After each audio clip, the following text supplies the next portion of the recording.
ప్రాణమంటూ పుట్టినట్టు నా కొరకు ఆ చూకి అందలేదు ఇంతవరకు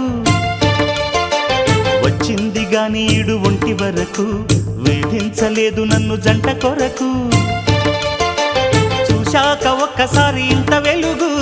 నా వంక రాను అంది కంటి కునుకు ఈ అల్లరి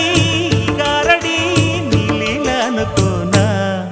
నీ పేరు ప్రేమ అవునా ఇవాళే నిన్ను పోల్చుకుందా